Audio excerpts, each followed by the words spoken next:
bonjour à tous et merci d'être avec nous aujourd'hui. Alors aujourd'hui, c'est la journée de la femme qui fait l'actualité et la CFTC pense tout particulièrement aux femmes salariées des très petites entreprises. Puis nous reparlerons ensuite de la défense du dimanche, un autre sujet cher à la CFTC. Et tout de suite, direction Bordeaux, où Pascal Cotton visitait hier un CFA à la veille donc de la journée de la femme. L'occasion pour nous de parler des TPE, de l'artisanat et de la place des femmes dans ces entreprises. Alors que la CFTC vient de lancer sa campagne de la journée de la femme, tout spécialement à l'attention des femmes salariées des petites entreprises, Pascal Cotton s'est rendu dans un centre de formation des apprentis près de Bordeaux. Bonjour mesdemoiselles. Le CFA, notamment à Bordeaux, c'est une visite importante. C'est d'une part de montrer aux jeunes que des syndicats comme la CFTC s'intéressent à eux, à leur métier. On découvre par exemple que après avoir fait un CAP de coiffure, on peut aller sur un brevet professionnel. Il faut 5 ans pour arriver à un brevet professionnel de coiffure, avec une grosse partie sur la gestion. Et il y a une matière importante qui est l'ouverture sur le monde, pouvoir tenir un discours ou un dialogue, un échange avec des clients. Donc c'est un métier qui est long et qui est difficile. Or que lorsque l'on va chez son coiffeur, on ne se pose pas la question de la jeune fille ou du jeune homme qui nous coiffe, qu'est-ce qu'il a eu comme diplôme et qu'est-ce qu'il a eu comme temps pour préparer ce métier-là.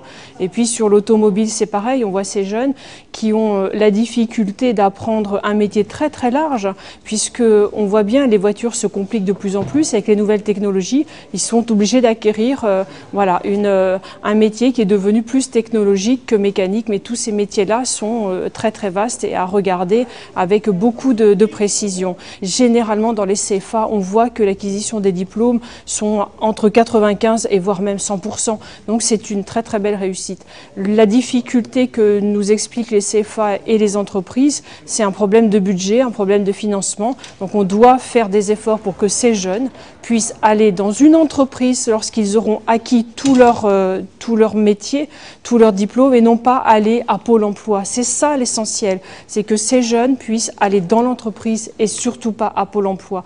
Et on le voit dans leur évolution et dans leur façon de nous expliquer leur métier, ils sont heureux, bien dans leur peau. Je crois qu'on ne peut pas demander mieux à un jeune.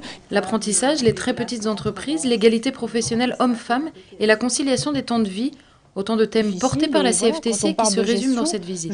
Ici, il y a tout public, et notamment des jeunes qui sont partis dans une autre filière et qui se sont rendus compte qu'ils seraient plus heureux chez nous, je pense, et qui souhaitaient apprendre un métier, qui avaient une idée sur leur métier, sur leur parcours. Et de plus en plus, même si ce n'est pas encore la majorité, et ça ne sera peut-être jamais, mais enfin en tout cas, ce sont des jeunes qui viennent par passion.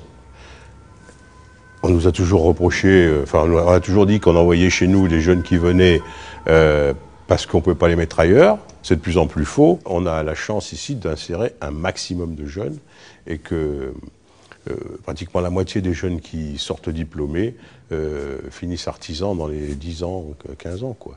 Ce qui veut dire qu'il y a de l'espoir pour eux. De plus en plus, il y a des jeunes filles, des jeunes femmes qui viennent chez nous pour les autres métiers. Alors ça, c'est intéressant. Et notre organisation professionnelle, l'UPA, a fait une campagne, l'artisanat au féminin, pour inciter les jeunes filles et surtout leurs parents à dire mais si une fille veut être mécanicien, c'est pas un problème. Si elle veut être menuisier, c'est pas un problème. Maçonnerie, il y en a en maçonnerie, maintenant il y en a partout, en boulangerie, en boucherie, on en a aujourd'hui. Donc ça veut dire qu'il n'y a plus de métier réservé aux hommes. Et c'est là-dessus qu'on travaille depuis des années pour faire comprendre à tout le monde qu'il n'y a pas de métier interdit aux filles. Si la CFTC s'intéresse tout particulièrement aux salariés femmes des TPE, elle s'adresse également à leurs patrons, bien souvent formés dans les CFA. Un monde éloigné du syndicalisme et qui a pourtant tout à y gagner en s'en rapprochant, c'est le message de la CFTC. On vous l'annonçait il y a 15 jours, le dimanche 4 mars, c'était la journée européenne pour le dimanche non travaillé. La CFTC de Paris en a profité pour se faire entendre et voir. Dimanche 4 mars, c'était la journée européenne pour défendre le repos dominical. Un appel à la mobilisation et l'action lancé par l'Alliance européenne pour le dimanche, à laquelle la CFTC est affiliée. Aujourd'hui, c'est le premier dimanche européen pour défendre le repos dominical. Et donc un peu partout en Europe, il y a des initiatives qui sont prises.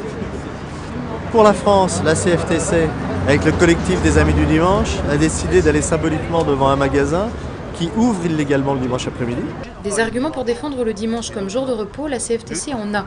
Et le premier, ça ne crée pas plus d'emplois. Et puisque de plus en plus les établissements ouvrent le dimanche, soi-disant que c'est pour les salariés qui sont volontaires, mais il n'y a pas de volontariat réellement dedans, puisque quand vous ne venez pas dimanche travailler, vous êtes mal noté. Et vous êtes mal vu dans l'entreprise. Quand ils font des ouvertures obligatoirement le dimanche, si c'est sur volontariat, la société a l'obligation de vous donner une journée de congé dans la semaine. Ça veut dire que ce jour de congé que vous prenez dans la semaine, en remplacement de dimanche que vous avez travaillé, il ne sera pas remplacé par un autre salarié. C'est-à-dire que vous allez être en manque d'effectifs sur les magasins. Et pareil pour les extensions des horaires.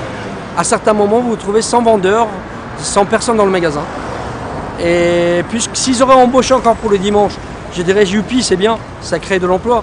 Mais on fait venir des gens le dimanche, mais obligatoirement la semaine ils travailleront moins, puisqu'ils ont droit à une journée de congé, puisqu'ils ont travaillé le dimanche. Et c'est pas pour ça que les gens embauchent. Cette année, c'était la première édition. Rendez-vous sur le site de l'Alliance européenne pour découvrir les actions les plus originales et vous en inspirer pour l'année prochaine. Ce sera le dimanche 3 mars.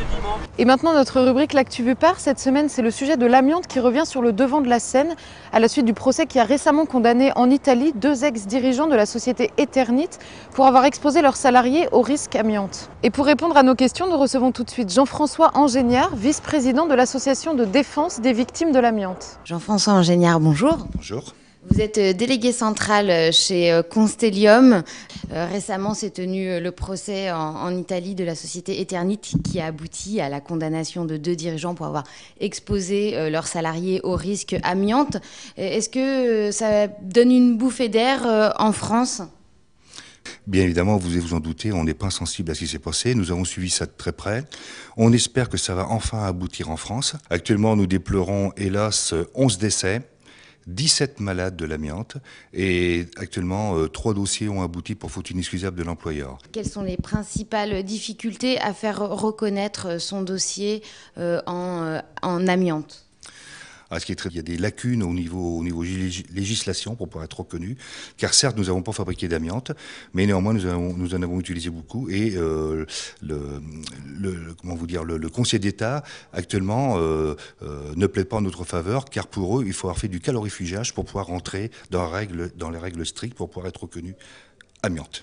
C'est ça que nous déplorons, parce que notre usine en tant que telle, reconnue par la loi, nous ne fabriquons pas de l'amiante, certes, mais néanmoins, nous avons donc utilisé beaucoup d'amiante.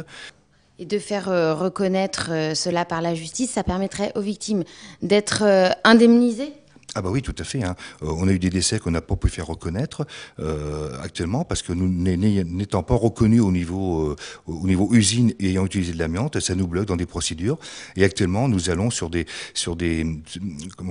procès pour faute inexcusable de l'employeur. Et c'est là justement que c'est paradoxal. Tous ces procès pour faute inexcusable de l'employeur, nous les gagnons à chaque fois. Et alors l'État verse de lourdes indemnisations, alors qu'on sera reconnu, ce serait beaucoup plus simple. On sait qu'on a encore 53 salariés qui ont été exposés à l'amiante. Ça leur permettrait de partir un peu plus tôt à la retraite et de enfin pouvoir profiter de leur reste de leur vie, quoi. Car ils ont, comme ils le disent tous, effectivement une épée de Damoclès sur la tête.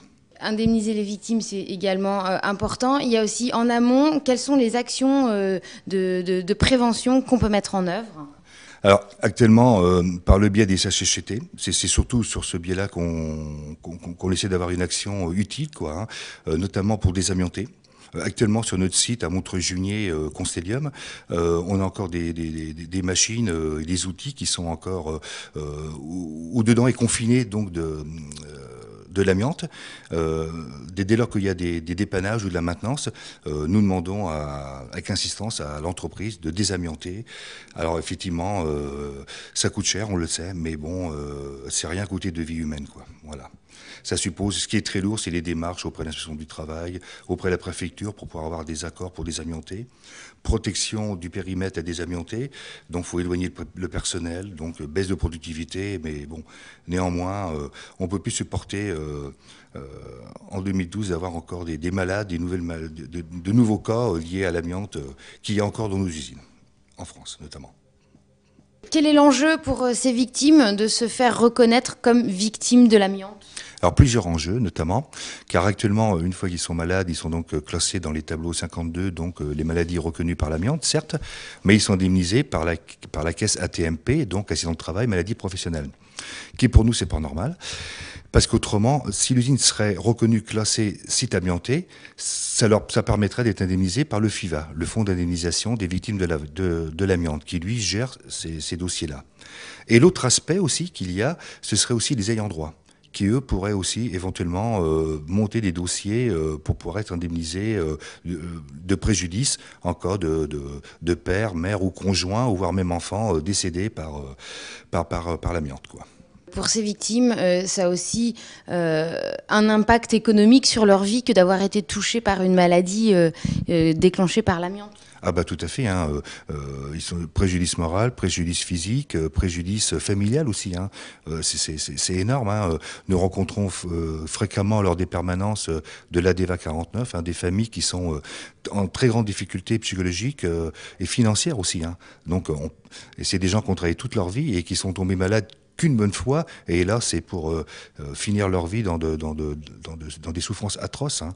Le plus jeune décès qu'on a pu avoir, il avait 42 ans chez nous, 42 ans, et un coureur de marathon encore en plus, hein.